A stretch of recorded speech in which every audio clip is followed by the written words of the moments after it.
छत्रपती शिवाजी महाराज की जय भवानी।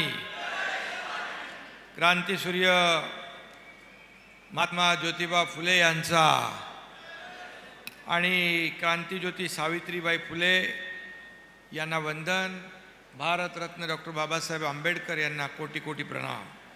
आजच्या क्रांतीसूर्य महात्मा ज्योतिबा फुले आणि ज्ञानज्योती सावित्रीबाई फुले स्मारकाचं लोकार्पण सोहळ्याला उपस्थित आपले लोकप्रिय उपमुख्यमंत्री देवेंद्र फडणवीसजी, आपले उपमुख्यमंत्री अजितदादा पवारजी आणि ज्यांच्या प्रयत्नातून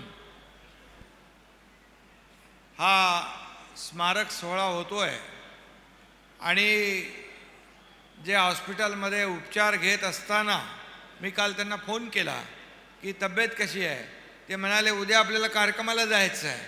म्हणजे माणूस उपचार घेत असताना त्यांना ओढ होती आजच्या या कार्यक्रमाची, त्यामुळे त्यांना मी मनापासून धन्यवाद देतो, त्यांचं अभिनंदन करतो। महादेव जानकरजी आहेत, खासदार राजाभाऊ वाजे आहेत, आमदार देवयानीताई फरांदे आहेत, आमदार सीमाताई हिरे, आमदार राहुल डिकले, आमदार नितीन पवार, दिलीप बनकर, सरोजताई आहिरे, समीर भुजबळ, पंकज भुजबळ, हेमंत गोडसे, सर्व व्यासपीठावरील मान्यवर प्रशांत जाधव, लक्ष्मण सावजी करंजकर, भाऊलाल तांबडे, रंजन ठाकरे, प्रकाश लोंढे आणि मूर्तिकार बाळकृष्ण पांचाळ आणि नंदू पांचाळ, व्यासपीठावरील सर्व सन्माननीय मान्यवर आणि उपस्थित सर्व बांधव भगिनी आणि पत्रकार मित्रांनो, खरं म्हणजे महात्मा ज्योतिबा फुले आणि सावित्रीबाई फुले या केवळ महाराष्ट्रासाठी नाही तर जगासाठी वंदनीय होत्या। आणि शेतकरी, कामगार, महिला आणि कष्टकऱ्यांसाठी त्यांनी आपलं सर्वस्व अर्पण केलं। एक आपण काहीतरी समाजाला देणं लागतो या भावनेतून, कर्तव्य भावनेतून त्यांनी काम केलं। सामाजिक समतेचं प्रतीक असलेल्या क्रांतिकारी दाम्पत्याचे पुतळे उभारणाऱ्या नाशिक महापालिकेचं तर कौतुक करतोच, परंतु खरं म्हणजे भुजबळ साहेबांना जेवढे धन्यवाद द्यावे तेवढे थोडे आहेत, कारण आतापर्यंतच्या इतिहासामध्ये पूर्णाकृती पुतळे मोठे उभे राहिले, परंतु अर्ध पुतळा एवढा उंच पहिल्यांदा आपण महाराष्ट्रात नाही देशामध्ये पाहतोय। आणि मुंबई नाका या ठिकाणी हे पुतळे उभे केले। खरं म्हणजे आम्हाला हे सांगत होते भुजबळ साहेब, हे सर्कल खूप मोठं होतं आणि ते सर्कल पण छोटं केलं, वाहतुकीला अडथळा येणार नाही अशा प्रकारचं सगळं नियोजन केलं। चांगलं उत्तम लँडस्केपिंग आहे, चांगलं त्याचा जो काय प्लॅटफॉर्म आहे तो, आणि हे सगळं जे आहे अतिशय कल्पकतेने या ठिकाणी भुजबळ साहेबांनी उभं केलेलं आहे। आज व्यासपीठावर देखील आपण पाहिलं, मागे पाहिलं, तिकडे पाहिलं आणि सगळीकडे पाहिलं तरी भुजबळ साहेबांची कल्पकता या सर्व प्रकरणातून आपल्याला दिसून येते। आणि मग एकदा त्यांनी हातात घेतलं काम, ते तडीस नेण्याचं पूर्णपणे नियोजनबद्ध आणि त्या सगळ्यांना हेवा वाटावा अशा प्रकारचं आजचं हे मोठं स्मारक शिल्प झालेलं आहे। आणि जाणारा येणारा प्रत्येक जण त्या ठिकाणी जाता येताना नमस्कार आणि वंदन केल्याशिवाय पुढे जाऊ शकणार नाही, कारण या दोघांचंही कर्तृत्व तेवढं महान आहे। आणि म्हणून या महात्मा ज्योतिबा फुले आणि सावित्रीबाई फुले यांच्या अर्धपुतळ्यासमोरून नतमस्तक होताना जाताना ऊर्जा घेऊन जातील, प्रेरणा घेऊन जातील आणि त्यांनी दिलेला जो संदेश आहे तो संदेश घेऊन जातील। आणि त्यामुळेच ठिकाण देखील अतिशय महत्त्वाचं त्यांनी निवडलं आणि लोकांना प्रेरक आणि प्रेरणा देणारं अशा प्रकारचं हे स्मारक या ठिकाणी उभं राहिलेलं आहे।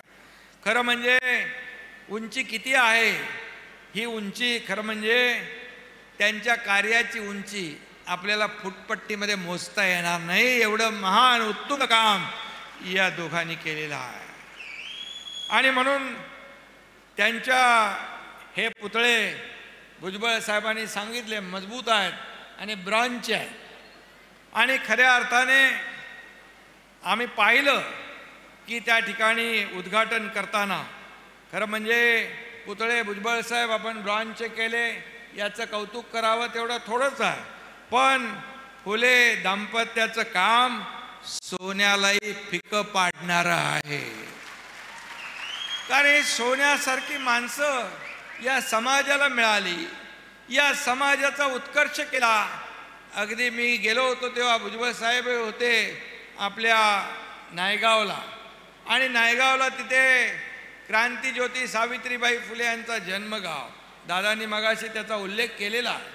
आणि खरं म्हणजे ते पाहिलं, ती त्या जुनं घर, तिथले सगळं प्रपंच, तिथलं साहित्य, आणि खऱ्या अर्थाने त्याचा देखील मोठा विकास होऊन ते स्मारक झालं पाहिजे म्हणून मी त्याच वेळी 100 कोटी रुपये त्याला जाहीर केले. आणि एक मला अभिमान आहे की अशा कर्तृत्ववान थोर व्यक्तिमत्वांचे स्मारक, नुसती स्मारक आणि पुतळे नाही तर ती प्रेरणा देणारी, ऊर्जा देणारी, समाजाला दिशा देणारी ही स्मारक आहेत. आणि म्हणूनच मी या ठिकाणी एवढंच सांगेन की त्यांच्या आदर्शावर वाटचाल करणं हे आपलं सगळ्यांचं कर्तव्य आहे. कारण त्यांनी खूप हाल अपेष्टा सहन केल्या. काय त्यांचं काम? त्यांनी लोकांना शिकवायचं, मुलींना शिकवायचं आणि शिक्षणामध्ये पुढं न्यायचं. हे काय वाईट काम होतं, परंतु त्या काळात देखील त्यांना खूप अडचणीला सामना करावा लागला.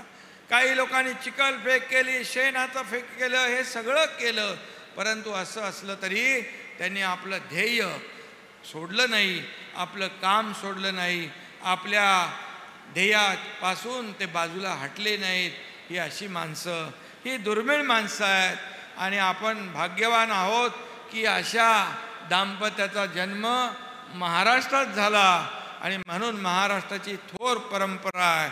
मोठमोठे कर्तृत्ववान युगपुरुष छत्रपती शिवाजी महाराजांसारखे, बाबासाहेबांसारखे, असे शाहू फुले आंबेडकरांसारखे, आणि आपल्या महात्मा ज्योतिबा फुले आणि सावित्रीबाई फुले यांच्यासारखे थोर व्यक्तिमत्व आपल्या या महाराष्ट्रामध्ये घडली. हे आपल्या खऱ्या अर्थाने सगळ्यांचं भाग्य आहे. आणि म्हणून महाराष्ट्र हे पुरोगामी आणि नेहमीच प्रगतिशील राज्य राहिलं आहे. महाराष्ट्रात सामाजिक न्यायाचा पाया घातला गेला.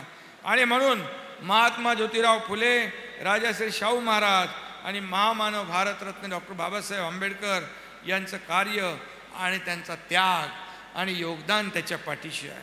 आणि म्हणून डॉक्टर बाबासाहेब आंबेडकर महात्मा ज्योतिबा फुले यांना आपले गुरु मानत असत. महात्मा ज्योतिराव फुले यांनी बलाढ्य अशा ब्रिटिश साम्राज्याशी टक्कर दिली, त्यांना आव्हान दिलं, आणि शेतकरी, कामगार आणि शोषितांचे प्रश्न मांडताना त्यांनी त्या काळातल्या व्यवस्थेवर देखील सडेतोड आसूड ओढण्याचं काम केलं. खऱ्या अर्थाने क्रांतीज्योती सावित्रीबाईंनी क्रांतीसूर्य ज्योतिबा फुलेंच्या पुढे जाऊन जोखमीचा मार्ग पत्करला. मोठी रिस्क होती, जोखीम होती, परंतु त्या मागे हटल्या नाही. त्याने स्त्री शिक्षणाच्या माध्यमातून एक नवी पहाट आणली. स्त्रिया जर शिकल्या नसत्या तर आज काय परिस्थिती असते, आज याची कल्पनाही देखील आपण करू शकत नाही. आणि म्हणून कुटुंबाची प्रमुख स्त्री असते, आणि स्त्री शिकते म्हणून पूर्ण कुटुंब पुढं जातं. आणि म्हणून हा विचार सावित्रीबाई फुले यांनी केलेला आहे. मुलगी शिकली की प्रगती होते, संपूर्ण कुटुंब आणि पर्यायानं समाज शिक्षित होतो. आणि म्हणूनच महाराष्ट्र सामाजिक न्यायाच्या क्षेत्रातही अग्रगण्य राज्य म्हणून ओळखलं जातं. त्यामागे देखील महात्मा ज्योतिबा फुले आणि सावित्रीबाई फुले यांनी केलेल्या संघर्ष, त्याग आणि योगदान याचंच सगळे श्रेय आहे. आणि म्हणून या दोघांच्या कार्यातून आपल्याला उतराई होता येणार नाही, बिलकुल उतराई होता येणार नाही, परंतु त्यांचा वारसा चालवत आपण एक सामाजिक न्यायाच्या दिशेने पावलं टाकू शकतो. आणि त्याप्रमाणे आपण म्हणजे हे सर्वसामान्यांचं सरकार जे आहे हे आपलं सरकार आहे, सर्वसामान्यांचं सरकार आहे. आणि म्हणून या सर्वसामान्यांच्या सरकारमध्ये सर्व घटकांना न्याय देण्याचं काम आपण करण्याचा प्रयत्न करतोय. आणि म्हणूनच एकीकडे राज्यातले एक पायाभूत सुविधा असतील, रस्ते असतील, प्रकल्प असतील, मेट्रो असेल, अनेक प्रकल्प असतील, परंतु नुसते रस्ते आणि पूल बांधले म्हणजे विकास होत नाही, तर सामाजिक बांधिलकी देखील जपण्याचं काम आपल्या सरकारने केलेलं आहे. आणि म्हणून संवेदनशीलता दाखवून दुर्बलांना मदत करणं, त्यांचं जीवन आनंदी कसं होईल, सुखी कसं होईल, समाधानी कसं होईल, यासाठी आपलं सरकार प्रयत्न करतंय. आणि खऱ्या अर्थाने महात्मा ज्योतिबा फुले उद्योजक होते, त्याने कृषी, औद्योगिक, बांधकाम क्षेत्रातही मोठी कामगिरी केली, हे आपल्या सगळ्यांना सर्वश्रुत आहे. आणि म्हणून त्यांनी दाखवलेल्या मार्गावर, त्यांनी घालून दिलेल्या वाटेवर, त्यांनी घालून दिलेल्या आदर्शावर चालण्याचा प्रयत्न आपण सगळ्यांनी केला पाहिजे. आणि म्हणूनच औद्योगिक पायाभूत सुविधांमुळे मजबूत महाराष्ट्र होतोय. राज्याला आर्थिकदृष्ट्या सक्षम बनवण्यातून सामाजिक न्यायाच्या क्षेत्रात देखील चांगलं काम आपलं सुरू आहे. आणि म्हणून मी आपल्याला एवढंच सांगतो, क्रांतीज्योती सावित्रीबाईंनी भगिनींना शिक्षणाची वाट प्रशस्त करून दिली. आपल्या सरकारने, आपल्या बहिणी इकडं आहेत, आपल्या बहिणींना देखील मुख्यमंत्री माझी लाडकी बहीण योजनेतून आपण आर्थिक दिलासा देण्याचा प्रयत्न केलेला आहे.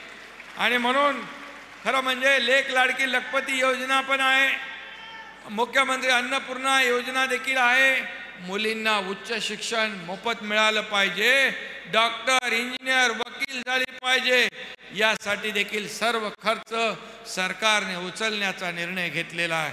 हे देखील महात्मा ज्योतिबा फुले आणि सावित्रीबाई फुले यांचीच प्रेरणा आहे. आणि म्हणून हे सरकार सर्वसामान्यांचं आहे.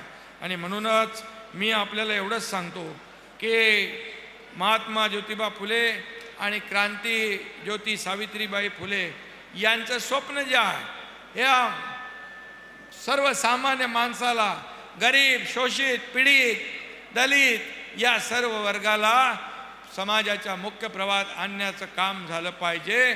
आणि मुलींना शिक्षणामध्ये पुढं आणलं पाहिजे, महिलांना आत्मसन्मान मिळवून दिला पाहिजे, महिलांना आत्मनिर्भर केलं पाहिजे.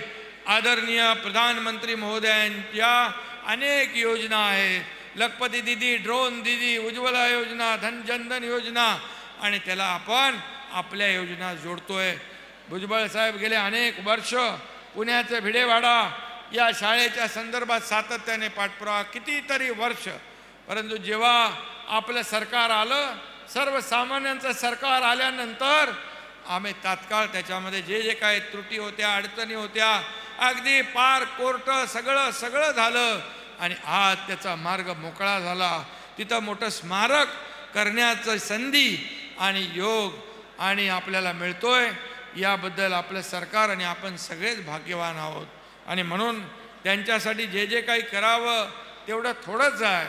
आणि म्हणून आपण जी काय मगाशी मागणी केलेली, दादांनी केली, देवेंद्रजींनी केली, भुजबळ साहेबांनी केलेली आहे, मुख्यमंत्री आणि आपण एक टीम म्हणून काम करतोय. त्यामुळे तुमचे जो विचार आहेत, हे विचार एक समाजाला दिशा देणारे, जे महात्मा ज्योतिबा फुले यांनी समाजाला दिशा दिली, आणि त्यांच्यासाठी जेवढं आपण करू तेवढं थोडंच आहे. आणि म्हणून यासाठी आपण पूर्ण प्रयत्न करून आपण यासाठी त्यांना एक खऱ्या अर्थाने स्मारकाच्या दिवशी मोठ्या प्रमाणात त्यांना श्रद्धांजली ठरेल अशा प्रकारच्या भाव व्यक्त करतो. भुजबळ साहेब, पुन्हा एकदा मी आपल्याला मनापासून धन्यवाद देतो. आपली तब्येत आजारी असताना देखील आपण या ठिकाणी जे विचार मांडले आणि आपली जी काय मांडणी पाहिली या व्यासपीठावर पण, आणि स्मारक तयार करताना देखील आपलं मनापासून मी खूप खूप अभिनंदन करतो. मनापासून आपल्याला शुभेच्छा देतो. सर्वांना मनापासून शुभेच्छा. धन्यवाद. जय हिंद, जय महाराष्ट्र.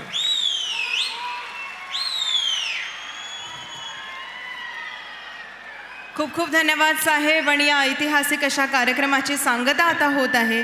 आभार मानण्याकरिता मी सन्माननीय अतिरिक्त आयुक्त स्मिताजी झगडे यांना विनंती करते.